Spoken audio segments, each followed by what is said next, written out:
Sa bawat umaga, ang unang bumabati kay Elara ay hindi ang sikat ng araw, kundi ang amoy ng kaping bagong giling.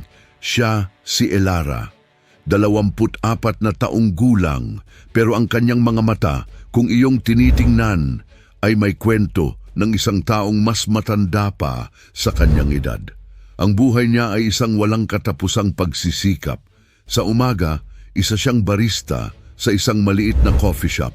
Kahit gaano pa kahaba ang pila o kahit gaano pa kainit ang singaw mula sa makina ng kape, ang kanyang ngiti sa mga customer ay laging totoo, laging mainit. Ngunit pagkatapos ng 8 oras na pagtayo, hindi pa tapos ang kanyang araw.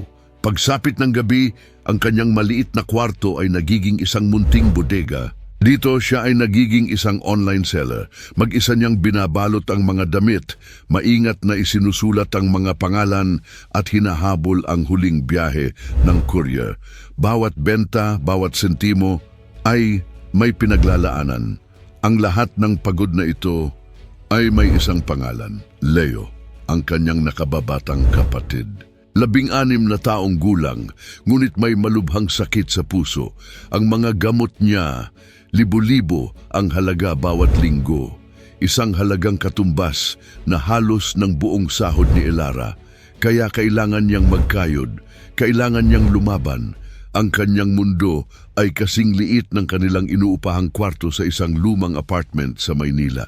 Ang pintura sa dingding ay natutuklap na.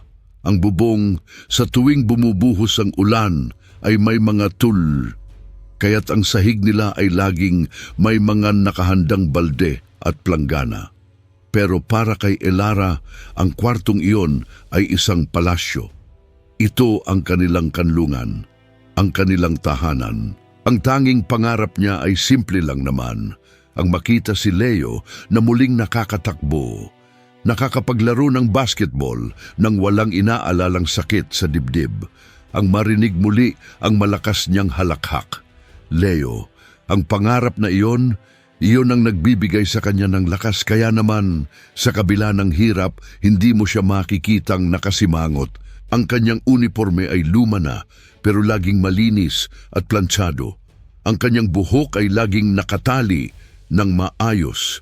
Siya ay isang patunay na ang karangalan ay hindi nakikita sa damit o yaman, kundi sa kung paano mo dinadala ang iyong sarili sa kabila ng mga pagsubok.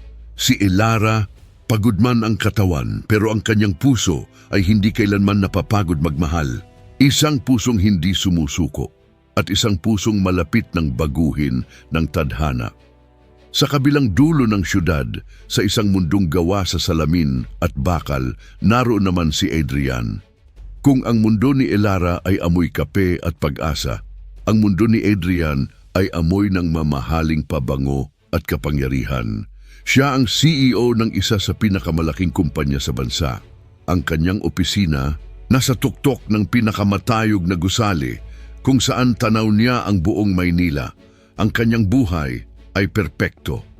Sa paningin ng iba, laging suot ang mga damit na libu-libo ang halaga. Ang kanyang relo ay kayang bumili ng isang bahay at lupa. Ang kanyang mga utos ay sinusunod ng lahat, pero may isang bagay na hindi nabibili ng pera: kapayapaan. Sa likod ng kanyang malamig na mga mata, may isang kalungkutang nakatago. Isang sugat mula sa nakaraan na patuloy na kumikirot. Kaya naman, ang kanyang penthouse na nagkakahalaga ng milyon-milyon ay malamig at walang buhay. Isang ginintuang hawla. Isang gabi, pagkatapos ng isang business dinner kung saan isang masakit na alaala ang muling bumisita sa kanya, hindi na niya kinaya. Tila sinasakal siya ng kanyang sariling mundo. Iniwan niya ang kanyang driver. Naglakad siya. Walang direksyon, walang pakialam. At kasabay ng pagtulo ng mga luha na matagal na niyang kinimkim, bumuhos ang malakas na ulan. Samantala, sa kabilang banda, si Elara ay naglalakad pa uwi, pagod mula sa maghapong trabaho. Sa kanyang kamay, isang supot na may lamang 2 pirasong pandesal. Iyon na sana ang kanyang hapunan. Habang binabagtas niya ang isang madilim na iskinita sa ilalim ng isang puno, may natanaw siyang isang lalaki, nakaupo sa isang basang bench, nakayuko, basang-basa, tila isinuko na ang lahat. Sa itsura nito, para siyang isang taong lansangan, isang pulubing nilalamig at nag-iisa. Naawa si Elara. Dahan-dahan siyang lumapit at pinayungan ang estranghero. "Kuya," mahina niyang sabi, "okay lang po kayo?" Dahan-dahang itinaas ng lalaki ang kanyang ulo at nakita ni Elara ang kanyang mga mata. Mga matang puno ng sakit. Hindi nagsalita ang lalaki. Ito si Adrian. Gulat, nagtataka. "Kuya, heto po," sabi ni Elara, at walang alinlangan niyang inabot ang supot ng tinapay, ang kanyang hapunan. "Pasensya na po, ito lang po ang kaya kong ibigay." Pagkatapos, inabot niya ang kanyang lumang payong. "Sa inyo na rin po ito, mas kailangan niyo po." At naglakad na si Elara palayo, hinahayaan na siyang mabasa ng ulan. Naiwan si Adrian, nakatayo, hawak ang isang payong at ang 2 pirasong pandesal. Sa loob ng maraming taon, ngayon lang ulit may isang taong nagpakita sa kanya ng kabutihan. Nang walang hinihinging kapalit, isang estrangherong inakala niyang pulubi lang. Ang hindi niya alam, ang gabing iyon ang siyang sisimula ng pinakamalaking pagbabago sa buhay niya. Lumipas ang 2 araw. Para kay Elara, ang gabing iyon ng pag-ulan ay isa na lamang alaala, isang simpleng pagtulong sa kapwa. Bumalik na siya sa kanyang ordinaryong buhay, sa pagtitimpla ng kape at sa walang katapusang pag-aalala para kay Leo. Ngunit para kay Adrian, hindi niya maalis sa kanyang isipan ang nangyari. Ang imahe ng isang dalagang may pagod na mga mata, ngunit may ngiting busilak. Ang kabaitan nito ay tila isang munting kandila na nagbigay ng liwanag sa madilim niyang mundo. Gamit ang kanyang impluensya, hindi naging mahirap para sa kanya na hanapin si Elara. Isang umaga, habang abala si Elara sa pagpunas ng mesa sa coffee shop, isang anino ang biglang tumabon sa kanya. Pag-angat niya ng kanyang ulo, natigilan siya. Sa kanyang harapan nakatayo ang lalaki mula sa bench. Pero ngayon, iba na.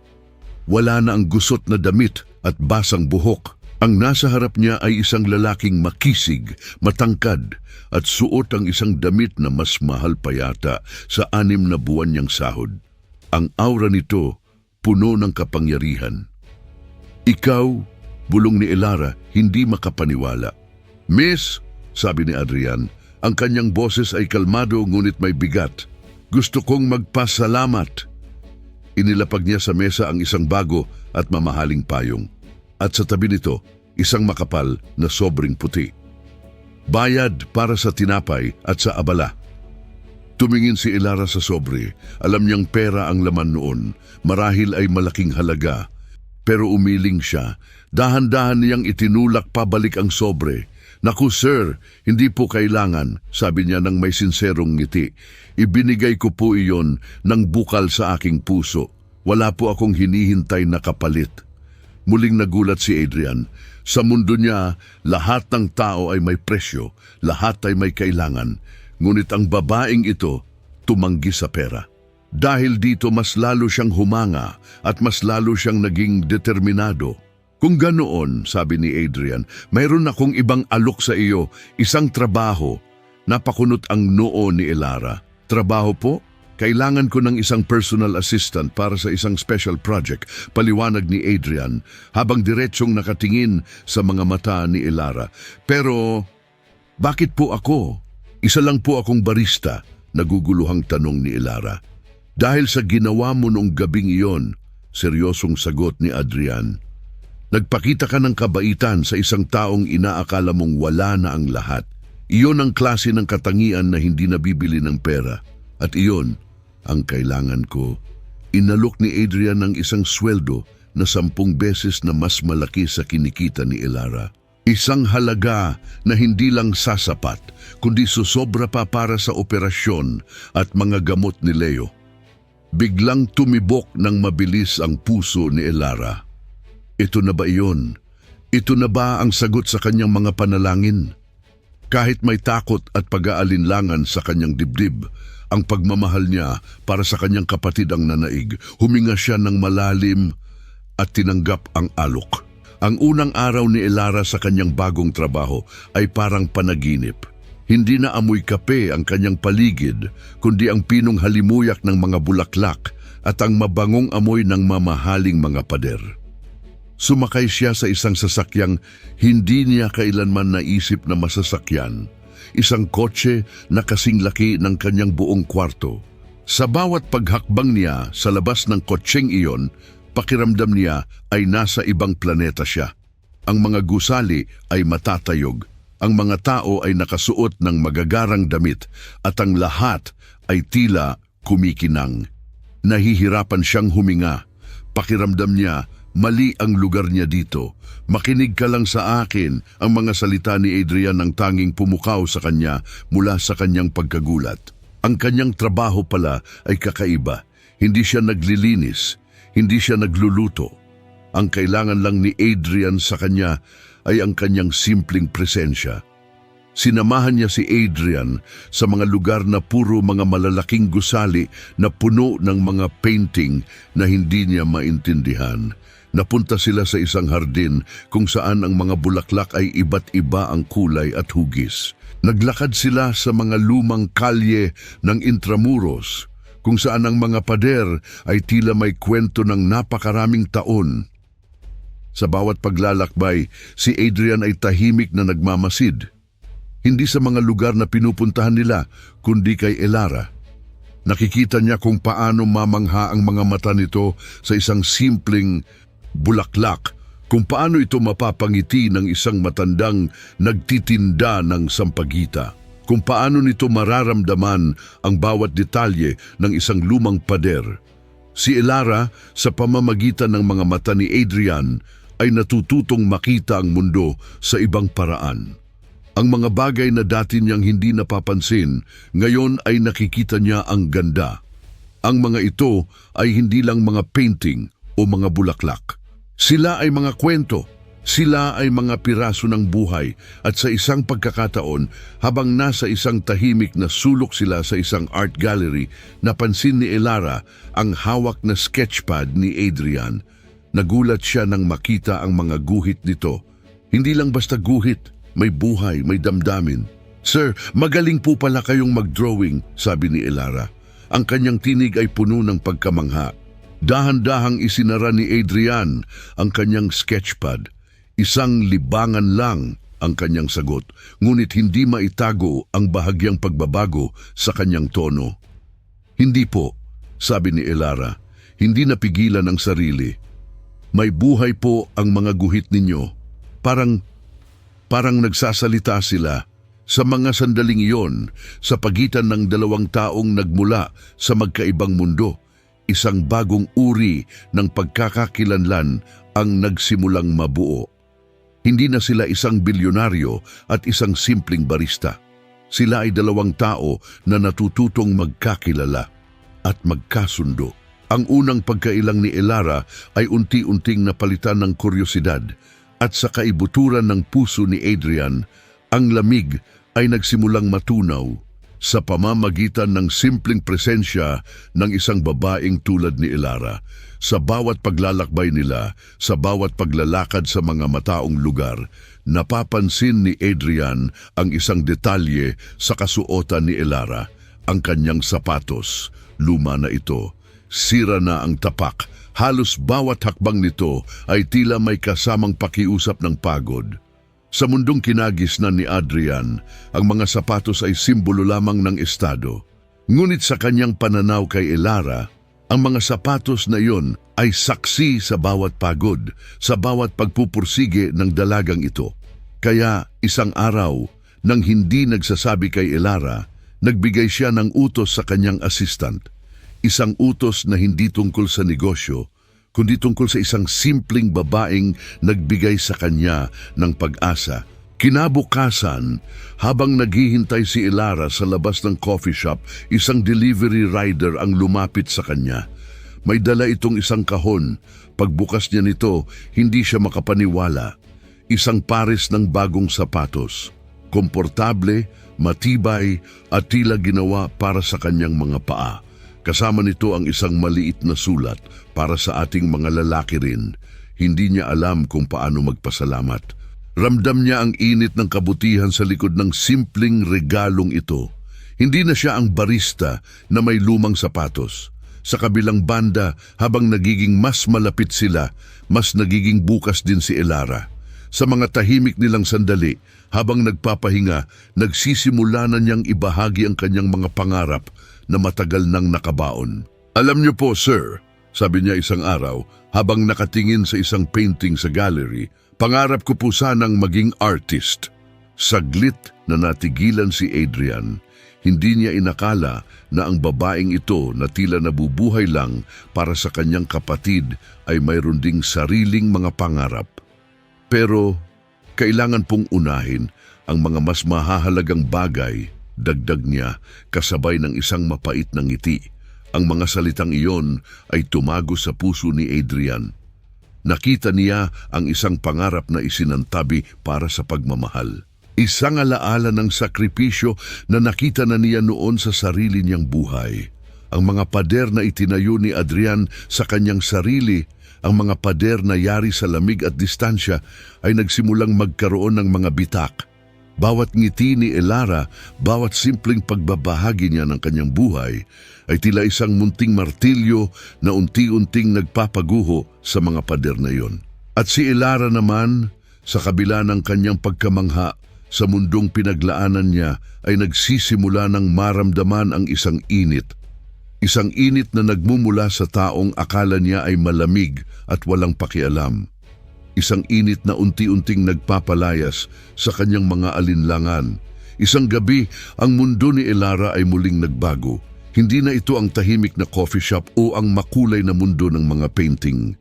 Dumaan siya sa isang napakalaking gate, papunta sa isang malaking mansyon na tila kastilyo. Ito ay isang charity event. Naramdaman ni Elara ang pagbabago sa kanyang kasuotan. Salamat kay Adrian, mayroon na siyang magandang damit na isusuot. Ngunit sa kabila ng kanyang kagandahan, pakiramdam niya ay hindi siya nararapat doon. Sa loob ng bulwagan, ang lahat ay kumikinang. Ang mga damit ng mga tao, ang mga alahas, ang mga nagsisimulang bulungan, lahat ay nagsasabi ng isang bagay, yaman. At sa gitna ng mga iyon, may isang babaeng nakatayo na tila reyna. Siya si Isabel. Maganda, elegante, at ang kanyang tingin ay tila kutsilyo na bumabagsak kay Elara. "Adrian, darling," bati ni Isabel, ngunit ang kanyang mga mata ay hindi kay Adrian kundi kay Elara. "Sino itong bago mong assistant? Mukhang naligaw yata siya?" May kasamang pilit ng ngiti ang kanyang mga salita. Naramdaman ni Elara ang pag-init ng kanyang pisngi. Narinig niya ang mga bulungan sa paligid.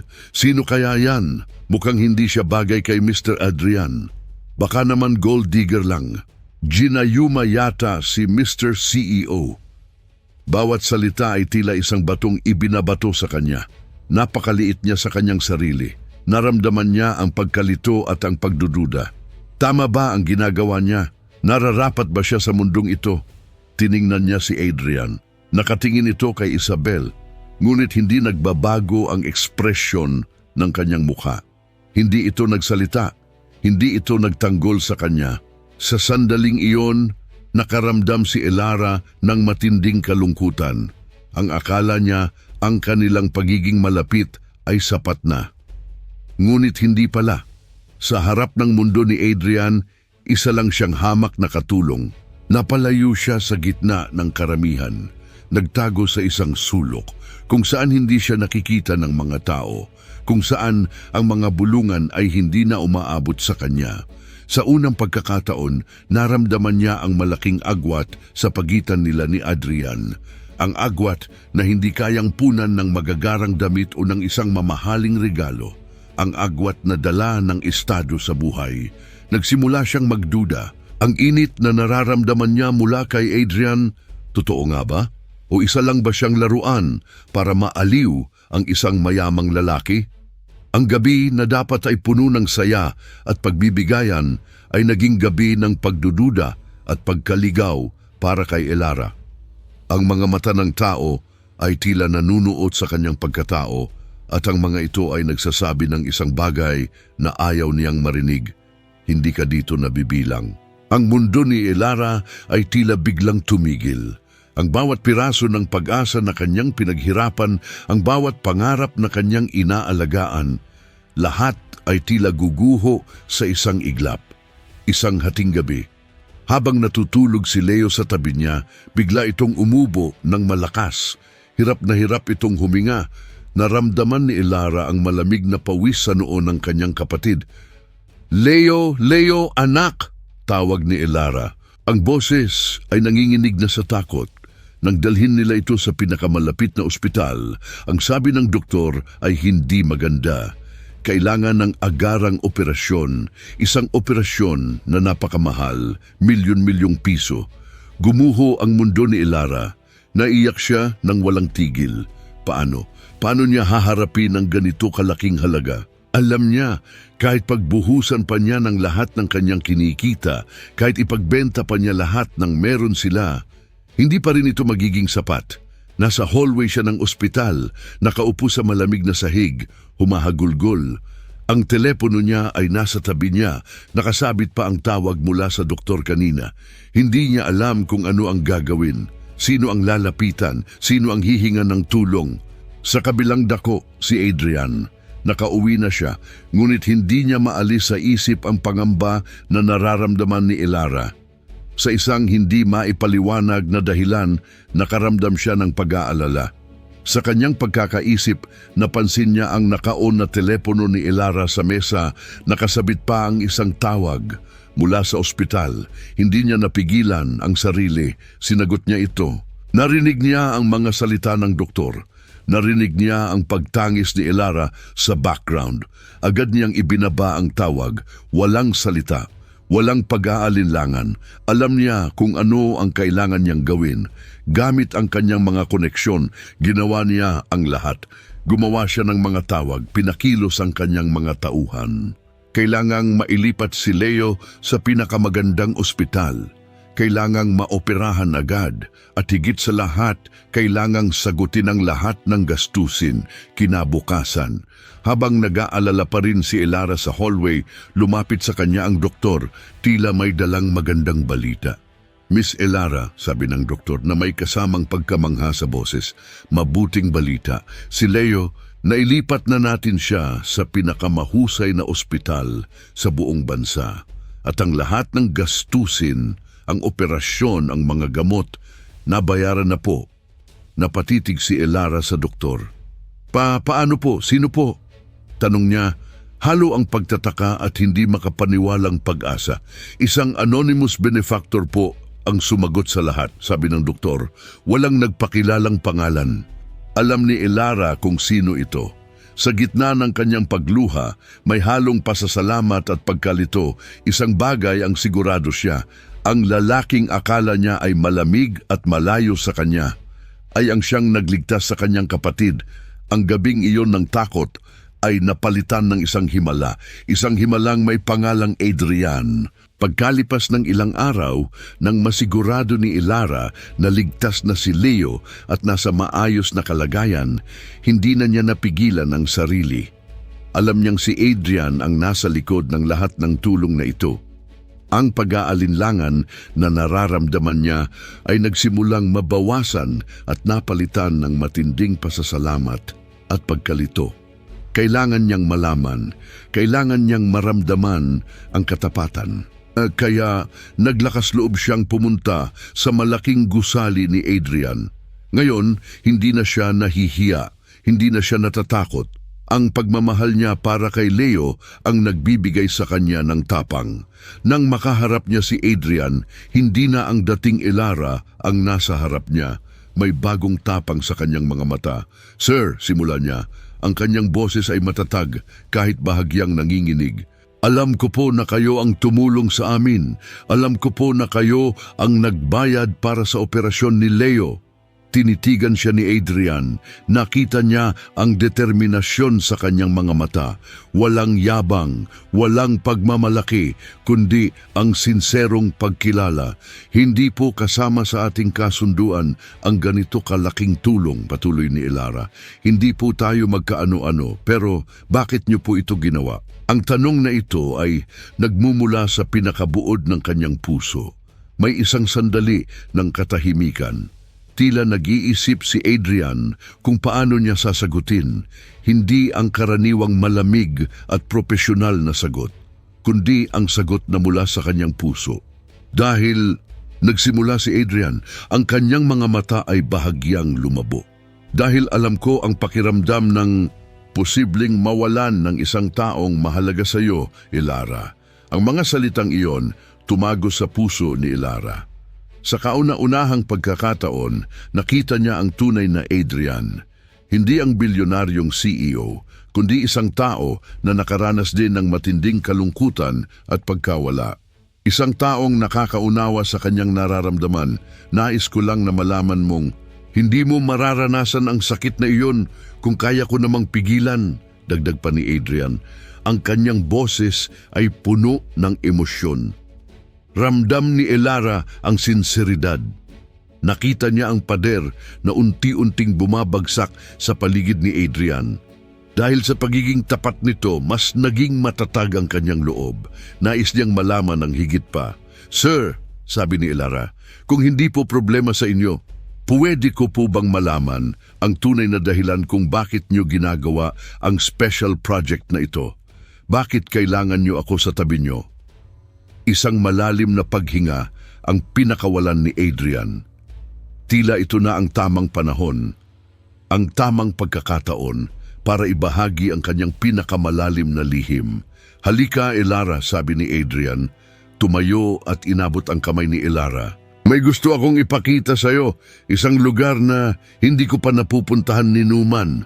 At inakay niya si Elara patungo sa isang pinto na hindi niya kailanman napansin.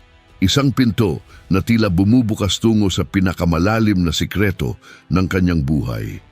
Ang kwarto ni Adrian ay tila isang oras na tumigil. Napakaraming mga lumang dokumento, mga sulat, mga litrato. Ang bawat isa ay tila may dalang kwento mula sa nakaraan. Si Elara kasama si Adrian ay dahan-dahang binubuklat ang bawat kahon, bawat alaala. Siya si Ariana, sabi ni Adrian, tinuturo ang isang malaking litrato sa pader. Isang babaeng dalaga na may ngiting kasing liwanag ng araw. Ang nakababata kong kapatid, namatay siya 10 taon na ang nakalipas sa isang aksidente. Nakinig si Elara. Nakita niya ang bigat sa mga mata ni Adrian, ang sugat na hindi kailanman naghilom. Ang project na ito, sabi ni Adrian, ang kanyang tinig ay bahagyang nanginginig, ang pagtatayo ng isang foundation para sa kanya, para sa mga katulad niyang biktima. Gusto kong maging perpekto ito para sa kanya. Habang patuloy silang naghahalungkat sa mga gamit ni Ariana, isang bagay ang kumuha ng atensyon ni Elara, isang maliit na bagay na nasa isang lumang kahon, isang bracelet, gawa sa mga makukulay na sinulid, handmade. Ang kanyang puso ay biglang bumilis ang tibok, parang nakakita siya ng multo. Kinuha niya ito, nanlamig ang kanyang mga kamay. Saan niya ito nakuha? Tanong ni Elara. Ang kanyang tinig ay halos pabulong na, puno ng hindi makapaniwalang pagkamangha. Ah, yan, sabi ni Adrian, bahagyang napapansin ang reaksyon ni Elara. Gawa daw yan ng best friend niya. Lagi niyang suot yan, hindi na nga natanggal sa kanya. Kahit nung hindi na natapos ni Adrian ang kanyang sinasabi, dahan-dahan, kinuha ni Elara ang kanyang wallet. Mula sa isang tagong bulsa, kinuha niya ang isang luma at kupas na litrato.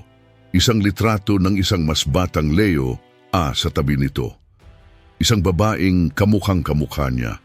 Sa kamay ng babae sa litrato, nakasuot ito ng bracelet na iyon. Ang bracelet na hawak niya ngayon.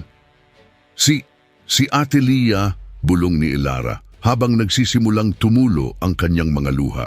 Ang ate ko, nakababatang kapatid ko po.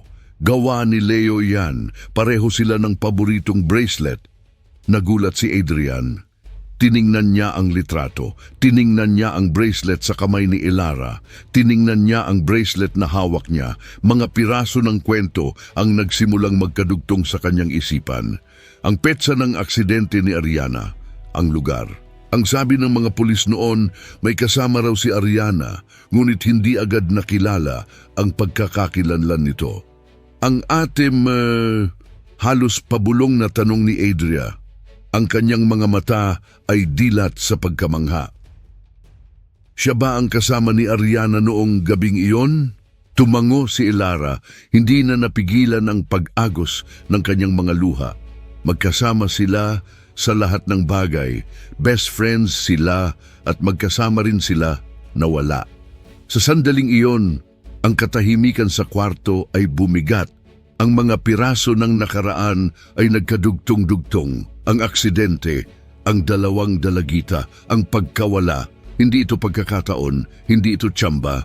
Ang kanilang pagtatagpo sa gabing iyon ng ulan ay hindi lang simpleng pagtulong ng isang tao sa isa. Ito ay ang pagkilala ng dalawang taong pinagtagpo ng kapalaran na parehong nawalan ng isang napakahalagang bahagi ng kanilang buhay dahil sa parehong trahedya. Ang pulseras na ito, hindi lang ito isang piraso ng sinulid. Ito ang tulay na nagdudugtong sa kanilang nakaraan, nagpapaliwanag sa kanilang mga sugat at nagbibigay ng bagong simula. Sa isang malaking bulwagan, ang dating malamig na pader ay napalitan ng mga larawan. Mga larawan ni Ariana at sa tabi nito mga larawan ni Leah. Ang dating special project ni Adrian ay naging isang pundasyon na, isang simbolo ng pag-asa na nagtataglay ng dalawang pangalan, ang Ariana and Leah Foundation. Maraming tao ang naroon, mga kaibigan, mga kasamahan ni Adrian, mga taong kani-kaniyang may sariling kwento ng pagkawala at pagbangon. Si Isabel ay naroon din, ngunit ang kanyang dating mapanghusgang tingin ay napalitan ng pagkamangha at marahil bahagyang pagsisisi. Nagtungo si Adrian sa entablado. Hindi na siya ang malamig na CEO. Ang kanyang mga mata ay puno ng emosyon. Ang kanyang tinig bagamat nanginginig sa damdamin ay malinaw na narinig ng lahat. Maraming salamat sa pagdating ninyong lahat, simula niya. Ngayong gabi, hindi lang natin ginugunita ang dalawang magandang kaluluwa na nawala sa atin. Ginugunita natin ang pag-asa. Tumigil siya sandali, tumingin siya sa bandang dulo ng bulwagan. Nakatayo roon si Elara kasama si Leo na ngayon ay malusog na at masigla. Hindi na ito ang hamak na barista. Suot nito ang isang magandang damit at ang kanyang ngiti ay kasing liwanag pa rin ng araw kung hindi man mas maliwanag pa. Ngunit ang pinakamalaki kong pasasalamat, sabi ni Adrian, ang kanyang tinig ay lumakas, ay para sa isang tao, isang babaeng nagpakita sa akin ng tunay na kahulugan ng pag-asa. Sa isang gabing puno ng ulan, siya ang naging aking liwanag. Bumaling si Adrian kay Elara. Akala ko noon isa lang siyang estranghero. Akala ng marami isa lang siyang simpleng babae. Ngunit sa totoo lang, siya ay isang anghel. Hindi lang niya ako binigyan ng tinapay at payong.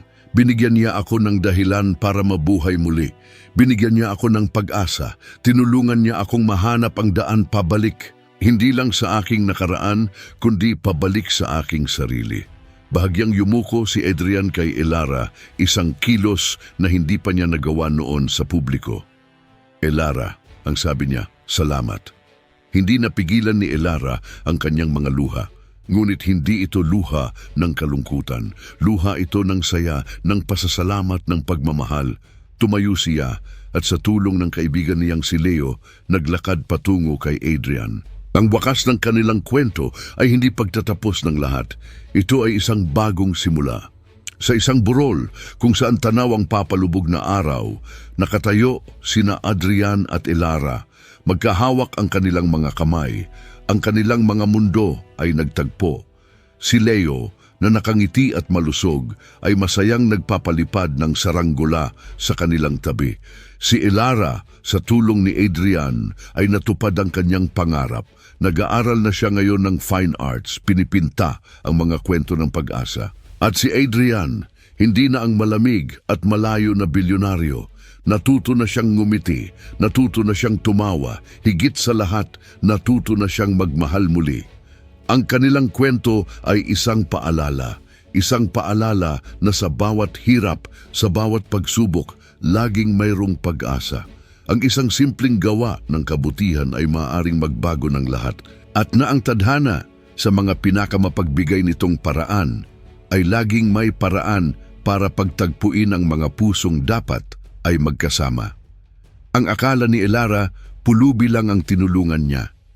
Pero ang lalaking iyon pala ang magiging lakas at pag-asa niya. Ang akala ni Adrian ay ang babaeng iyon ay isa lang na tulong, pero ang babaeng iyon pala ang magiging dahilan para muli siyang mabuhay. At sa wakas, ang kanilang bagong umaga ay sumikat na, maliwanag, puno ng pagmamahal, puno ng bagong simula,